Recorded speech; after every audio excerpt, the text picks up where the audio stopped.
Hello, everybody, and welcome to our show. I'm Cyrus, and I'm looking forward to drinking some wine with you this evening.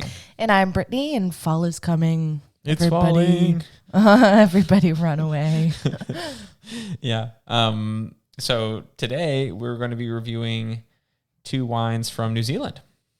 So I'm pretty excited about this. I love me some New Zealand Sauvignon Blanc, and that's what I got. I'm pumped. Well, as usual, I brought a white. And I brought a red. Intro.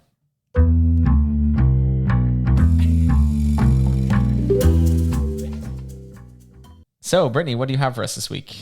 So for this week, I brought Pinot Noir. It's a 2017 Pinot Noir from Marlborough. Did I say that correctly? And it's from the Southern Island. And it comes in at 13% alcohol. The wine producer is called Aunt Moore Wines. So that's pretty interesting.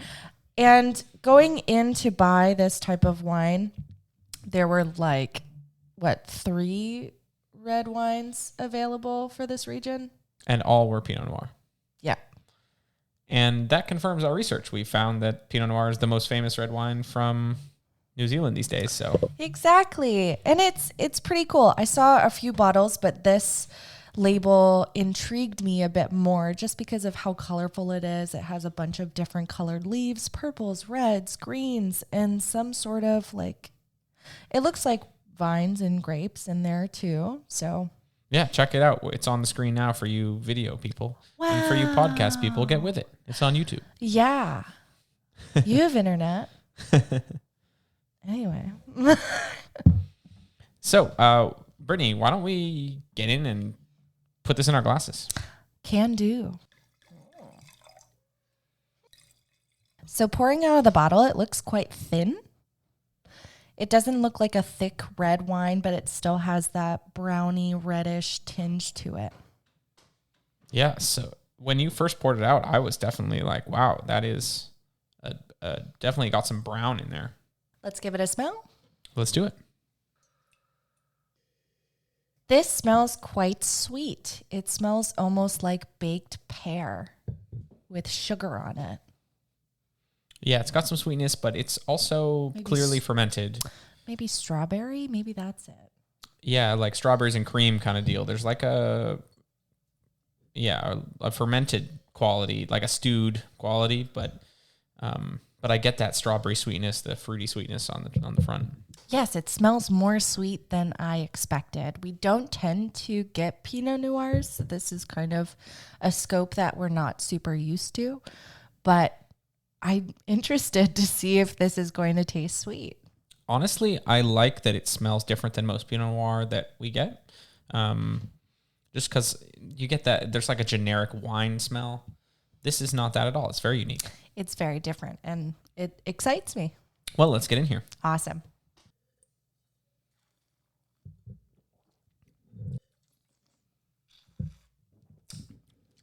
Well, it doesn't taste as it smells. It's quite bitter. Yeah, I really, really like this. This is immediately shooting up my rankings. It comes in with a sweetness right at the front of the palate, first thing that touches your tongue. But then the acidity kicks in. And I would, this is one of those wines that I think if I were tasting blind, I would struggle to identify the color of this. Like, it could be a white wine.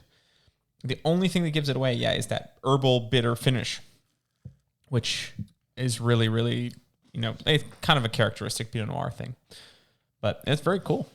It is very interesting. It does have that subtle fruity sweetness to it, almost like residual sugar. But right when that goes away, then comes the super bitter, twiggy, earthy, but not super whole-bodied at all. It's still a pretty thin wine from what I'm getting. But it has that huge stick bitterness to it, which makes it very unique. So it's very interesting. It might be a little too bitter for my taste, but... Yeah, so we had... Earlier this season, we had a wine, I think it was a Pinot Noir in either the Austria episode, one of the early ones that was a Pinot Noir, that this kind of is along the same lines of. But this one has a lot more acidity, and I think it's quite good. Yeah. With the bitterness, I would say it's a lot of bitterness for me. But that being said, I also think it's an enjoyable wine for sure. It's definitely unique, and I really love how the smell and the taste are so different, and that it's not that, sweetness that I got from the smell. So I would say this is a pretty good one for the most part on my list. I don't think I'd put it as high as you would. So, Brittany, what should our listeners know about New Zealand wine? Yes. So as you notice, I did bring a Pinot Noir this week. And that means that New Zealand is actually really famous for its Pinot Noir. And it's also famous for its Sauvignon Blanc as well. And that is what Cyrus brought, which we'll explore later. But these two grape varieties are actually relatively new in terms of how popular it is in New Zealand, because it actually used to be super popular for its Chardonnay and Merlot, but that's changed with the times. Merlot and Chardonnay were actually really popular in the 90s, but more recently, it's become more about the Sauvignon Blanc and the Pinot Noir.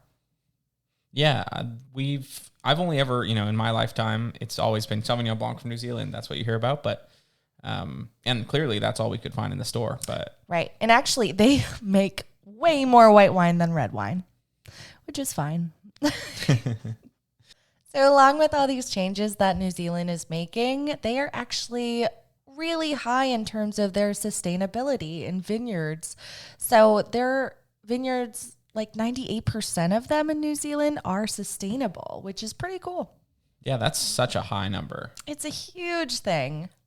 Yeah, I think they're pretty cutting edge in terms of all of their kind of sustainability and like organic growing. And I think New Zealand, the country in general, is up on that, but especially their wine culture. So that's really cool. So Cyrus, tell us about what your impression of this wine is.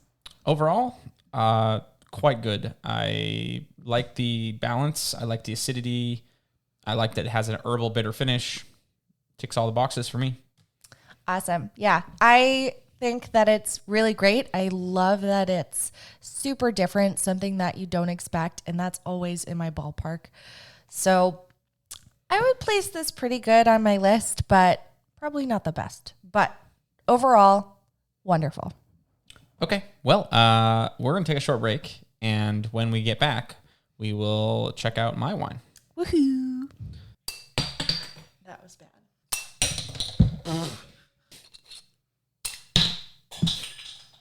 Alrighty, everybody, welcome back. So I brought a Sauvignon Blanc. Brittany, you want to grab that for me? Yes. So this is a 2021 Sauvignon Blanc from Martinborough, not Marlborough, on the Northern Island, but it's like right on the southern end of the Northern Island. And it's called Craggy Range Wineries Sauvignon Blanc. So, yeah, pretty excited for this one. There were some more famous Sauvignon Blancs there, but they were a lot more expensive. This one was right at our $20 price range. So I'm excited. Let's get it open. Awesome.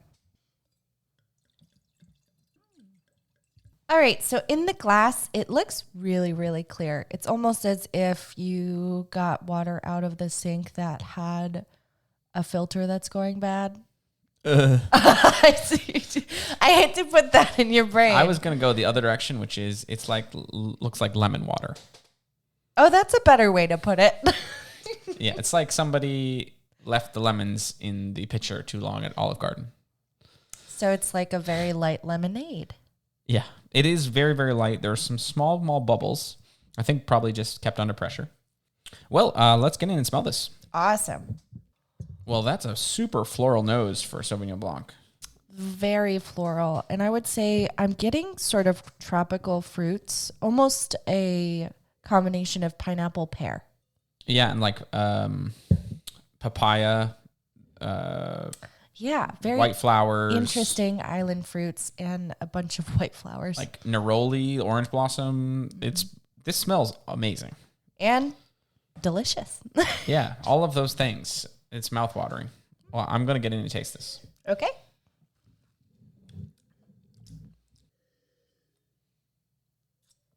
Well, that is a warm climate wine for sure. That is beauty in a glass. I really like this. It feels very whole in the mouth. It's very tropical. It smells similar to how it tastes, I would say. So it's very predictable in that point. But otherwise, I think that it's very light. It's very well balanced. It's super, super tasty. I'm surprised that you like it that much because it's kind of sweet. A little bit. I'm surprised too. I don't know. Maybe I'm in a mood.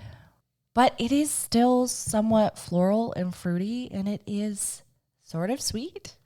It's so tropical, like you mentioned, pineapple, mango, papaya, like all of those kinds of fruit flavors, which is super cool. It's a little warm going down. I think this is only 12 or 12.8%. 12.8. Okay, so it's a little up there for a white, but I think it's so easy to drink. It feels it feels warm going down, but it's good. It's really good. Very, very good. It's been a while since I've had a Sauvignon Blanc that had that much flavor. Like we did that whole flight of Sauvignon Blancs. I know. None were like close to this. Nothing. So this is quite good. I'm very happy with this. So as Brittany mentioned in the top section, New Zealand is pretty cutting edge for their sustainability and organic wine. They have like something like 10% of their wineries are organic, which is a pretty high percentage. Which I was surprised, but yeah, that's a pretty high percentage worldwide. So it's pretty amazing. And they're it's kind of a location thing too. New Zealand isn't that big. There's no location that's more than 81 miles from the sea. So they have a lot of humidity all throughout the islands because of the tropical kind of climate that they're in, the maritime climate, as it were.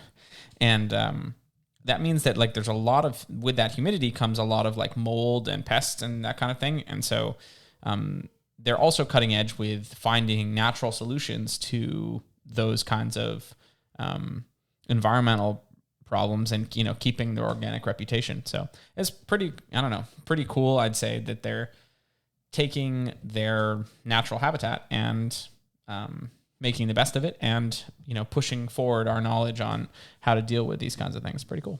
Yeah. And to think about it, I don't see that many bottles that do say organic on it. Like I've maybe tried one that said organic on it. Yeah. Maybe we should seek out a couple more and expand our horizons there. See what it's all about. Support our organic farmers. Yeah. Something I did forget to mention earlier is that, due to New Zealand being on a certain point of the earth, they are actually the ones that get the sun first than any other place on the earth. They get to drink wine first each day. Exactly. So lucky them. Yeah. That's pretty cool. Yeah. I definitely have New Zealand as a bucket list location to travel to. That would be really fun. All right. Well, Brittany, what do you think about this wine here? Very happy with it. It's almost like it's making me feel like a grown-up kid. You know what I mean? So it tastes like delicious alcoholic juice, but more refined. So it's actually really good and high up on my list for our whites for this season. So I'm really pleased with it in general. Yeah, this is the kind of wine that changes your opinion on a particular grape. Like this is such a cool Sauvignon Blanc. And if you had only ever had Sauvignon Blanc like we had in that flight, then you would be disappointed potentially. But this like is a game changer. So definitely high up there for me. Props to the winemakers. Awesome.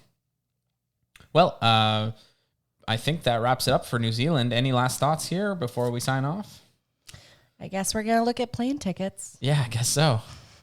Well, Brittany, as usual, it's been fun drinking wine with you. I hope to do it again. And I with you, Cyrus. Alrighty, bye now. Bye.